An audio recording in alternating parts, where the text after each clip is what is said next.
जब कोई इलाज ना कर पाए तो पीर इलाज करता है, उस इंसान का पीर इलाज करता है। हजरत ग्रामी यही वजह है कि वो मुरीद हजरत मुफ्ती आजम की बारगाह में आता है, आने के बाद कहता है मैं ऐसी बीमारी में मुब्तला हो चुका हूँ कि डॉक्टरों ने लाइलाज कर दिया है। हजरत मोहतरम हजरत मुफ्ती आजम आलम, हजरत मुफ्ती आजम आलम वो अपने मुरीद से कहते हैं जरा ये तो बता कि तेरे अंदर बीमारी कौन सी जगह है। वो कहता है कि मेरे पेट में ऐसी बीमारी है जिसका इलाज डॉक्टर नहीं कर पा रहे हैं, उन्होंने मना कर दिया है। हजरत मुफ्ती आजम ने अपनी उंगली को उठाया, उठाने के बाद उसके पेट पर रखा और रखने के बाद थोड़ी देर कुछ पढ़ा और पढ़ने के बाद हटा लिया।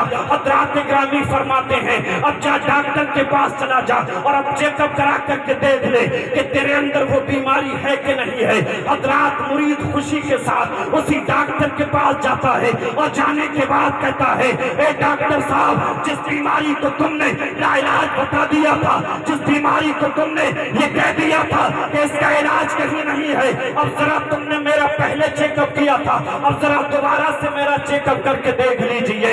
हजरत वो डॉक्टर इलाज करने वाला डॉक्टर फिर उस इंसान का चेकअप करता है, मशीन लगाता है, मशीन लगाने के बाद देखता है, लगाने के बाद देखता है कि जहां पर उसकी बीमारी पहले थी अब वो बीमारी नजर नहीं आ रही है। सारे जिस्म को मशीन से चेक कर लेता है कि बीमारी कहीं नजर नहीं आ रही है। वो डॉक्टर हैरान हो जाता है, इंसान जरा ये तो बता, जब तुम मेरे पास से गया था तो तेरे अंदर तो बीमारी मौजूद थी, जब तुम मेरे पास से गया था तो तेरे पेट के अंदर तो ऐसी बीमारी मौजूद थी जिसका इलाज दुनिया में कहीं नहीं था, मगर जरा ये तो बता दे कि तू कहाँ इलाज करा के आया है, तेरे पेट की बीमारी कहाँ चली गई है। तो वो इंसान कहता है जहाँ डॉक्टर दम तोड़ देते हैं, जहाँ डॉक्टरों की अक्लें दम तोड़ देती हैं, वहां से मेरे पीर की अक्ल शुरू होती है, वहां से मेरे पीर का इलाज शुरू होता है। वो डॉक्टर कहता है जरा अपने पीर का पता तो बता दे।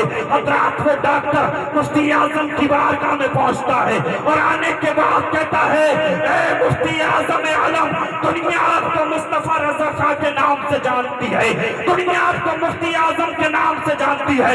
मैं इतनी दूर से चलकर आपकी बारगाह में इसलिए आया हूँ कि मुफ्ती आजम आलम, अब तक मैं जिस दीन में था उस दीन को छोड़ रहा हूँ और आपके हाथ पर आप जिस दीन में हैं उस दीन में दाखिल होना चाहता हूँ।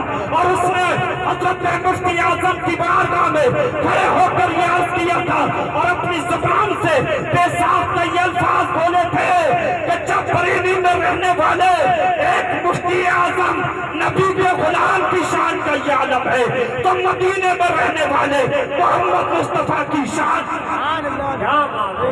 नारे तकबीर, नारे रिसालत, जश्न गौसुल वरा की शानी का आलम होगा। ये सरकार गौसे आजम के नायब है, नायब गौसे आजम है मुफ्ती आजम, नायब गौसे आजम बेशक। सरकार गौसे पाक रज़ी अल्लाह तआला अन्हु के नायब हैं तो उनकी करामतें भी बहुत हैं। और सरकार मुफ्ती आजम आलम जिंदा वली है, हम उनको जिंदा वली कह सकते हैं कि जिसके लिए जो बोलते अल्लाह पूरा कर देता है। जब कोई मुरीद आपके पास मुरीद होने के लिए आया और आकर के हाथ में हाथ देता है, सरकार मुफ्ती आजम आलम कहते हैं कहो कि मैंने अपना हाथ गौसे आजम के हाथ में दिया, तो मुरीद चक्कर में पड़ जाता है, कहता है कि अभी तो आपने मुझसे ये वादे दिए थे कि कभी झूठ नहीं बोलूंगा, जुआ नहीं खेलूंगा, नमाजों की पाबंदी करता रहूंगा, और आप अब जो है एकदम जो है आप मुझसे झूठ बुलवा रहे हैं। अभी आपने कहा था झूठ नहीं बोलूंगा और अब आप कह रहे हैं कि कहो कि मैंने अपना हाथ गौसे आजम के हाथ में दिया। जलाल आता है, जलाल के आलम में अपनी दस्तार उतारते हैं और दस्तार उतारने के बाद अपने मुरीद के सर पर रखते हैं। जैसे ही सर पर रखते हैं अब मुफ्ती आजम नहीं बल्कि गौसे आजम, क्या बात है, गौसे आजम नजर आ रहे हैं। ये शान गौसे आजम है। हजरत ग्रामी बस 2 मिनट की बात, आखिरी बात खत्म करके अपनी बात को खत्म करके अपनी जगह पर मैं बैठना चाहता हूँ। हजरत सरकार गौसे आजम रज़ी अल्लाह तआला अन्हु की शान देखें। अब्दुल कादिर जिलानी ने एक अपने दोस्त की दावत की, सरकार गौसे पाक ने अपने एक दोस्त की दावत की जिनका شیخ جام رحمت اللہ علیہ ہے، یہ بھی اللہ کے ولی ہیں، انہوں نے دعوت کی اور کہا اے جام تمہاری ہمارے یہاں دعوت ہے۔ عبد القادر جیلانی غوث اعظم رضی اللہ تعالیٰ عنہ سے حضرت جام نے کہا کہ عبد القادر جیلانی آپ کو معلوم ہے کہ میں سواری کرتا ہوں، میری سواری کیسی ہے؟ آپ حضرات توجہ ہے یہ بتائیے، کتنے لوگ ہاتھ کھڑا کر کے بتائیں، کتنے لوگ سننا نہیں چاہتے ہیں؟ زیادہ تر سننا نہیں چاہتے ہیں۔ اگر سننا چاہتے ہیں تو ایک کوئی نوجوان کھڑے ہو کر 2-3 الفاظ کا نعرہ لگا دے، نعرہ لگا دے یار، غوث پاک کے نام کا نعرہ لگا دے۔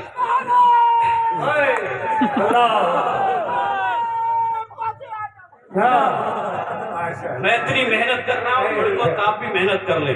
کیا بات ہے؟ کس کس حضرات کے بتائیے، آپ لوگوں کے سب کی سمجھ میں آ رہی ہے جو میں بتا رہا ہوں؟ کس کس کے سمجھ میں نہیں آ رہی ہے؟ ہاتھ کھڑے کر کے بتاؤ۔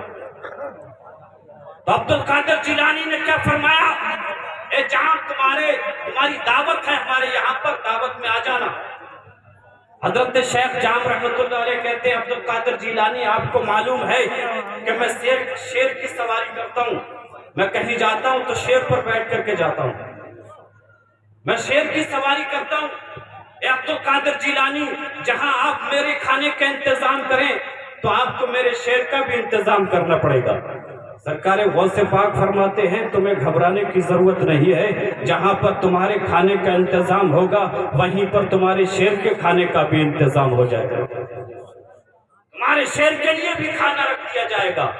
تاریخ آتی ہے حضرت شیخ جام رحمت اللہ علیہ شیر پر سوار ہوتے ہیں، شیر پر سوار ہونے کے بعد عبد القادر جیلانی کی بارگاہ میں پہنچتے ہیں۔ پہنچنے کے بعد کہتے ہیں عبد القادر جیلانی آپ کے پاس میں تو آ گیا، آپ نے میرے لیے اور مہمانوں کے لیے دسترخوان سجا رکھے ہیں۔ میں نے آپ سے پہلے بھی کہا تھا کہ جب میں کہیں جاتا ہوں تو شیر پر بیٹھ کر کے جاتا ہوں، آپ نے میرے کھانے کا انتظام کر دیا، لیکن میرے شیر کے کھانے کا انتظام کہاں ہے؟ عبد القادر جیلانی فرماتے ہیں تمہیں گھبرانے کی ضرورت نہیں ہے، وہ دیکھو دور ایک گائے بندھی ہوئی ہے، وہ تمہارے شیر ہی کے لیے بنی ہوئی ہے، وہ دیکھو گائے جو بندھی ہے وہی تمہارے شیر کا کھانا بنے گی۔ حضرات گرامی، حضرت عبد القادر جیلانی کی بارگاہ میں حضرت شیخ جام رحمت اللہ علیہ آپ کے پاس اندر تشریف لے جاتے ہیں، دسترخوان پر بیٹھ جاتے ہیں۔ ادھر شیر اپنے کھانے کا انتظام کرنے کے لیے گائے پر حملہ کرنے کے لیے چلتا ہے، مگر شیر نہیں جانتا ہے کہ سرکار عبد القادر جیلانی کی بارگاہ میں ایک پتلا دبلا کتا بھی بیٹھا کرتا ہے۔ حضرات محترم، شیخ عبد القادر جیلانی کی بارگاہ میں، آپ کی خانقاہ میں، آپ کی بارگاہ میں حضرات محترم جو گائے بندھی ہوئی تھی، جب شیر اس پر حملہ کرنا چاہتا ہے، آپ کی بارگاہ میں، آپ کی بارگاہ سے بچی کچی ہڈیاں کھانے والا کتا، بچی کچی ہڈیوں کو کھانے والا کتا، آپ کی بارگاہ میں بیٹھنے والا کتا جب یہ دیکھتا ہے کہ میرے عبد القادر جیلانی کی بارگاہ میں جو گائے بندھی ہوئی ہے اس کو یہ شیر کھانا چاہتا ہے، حضرات محترم کتے کو جلال آتا ہے۔ جیسے ہی شیر گائے پر جھپٹا مارتا ہے، جیسے ہی شیر گائے کو کھانے کے لیے حملہ کرنے کی کوشش کرتا ہے، ادھر سے یہ کتا شیر پر حملہ کر دیتا ہے اور چند لمحوں میں شیر کو چیر پھاڑ کر کے رکھ دیتا ہے۔ پیارے دینی اسلامی بھائیوں، اب بڑو اعلیٰ حضرت عظیم البرکت مجدد دین و ملت امام احمد رضا خان فاضل بریلوی رضی اللہ تعالیٰ عنہ کا وہ شعر اعلیٰ حضرت فرماتے ہیں کہ کیا تبے جس پہ حمایت کا ہو پنجہ تیرا، کیا تبے جس پہ حمایت کا ہو پنجہ تیرا، شیر کو خطرے میں لاتا نہیں ٹکڑا تیرا۔ نعرہ تکبیر، نعرہ رسالت، علماء اہل سنت، ازہری کمیٹی، خواجہ کا ہندوستان، شیر کو خطرے میں لاتا تیرا، یہ شان غوث اعظم ہے۔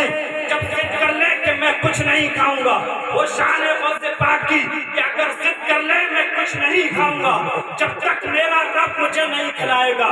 حضرات رب کی طرف سے کھانا ملتا ہے اور اعلیٰ حضرت فرماتے ہیں کہ قسمیں دے کر کے کھلاتا ہے پلاتا ہے تجھے، قسمیں دے کر کے کھلاتا ہے پلاتا تجھے، پیارا اللہ चाहे वादा तेरा। क्या बात है, सुभान अल्लाह। चाहने वाला तेरा, ये शान गौसे आजम है। रात खत्म हो जाएगी, वक्त खत्म हो जाएगा, शान गौसे आजम मुकम्मल नहीं हो सकती है।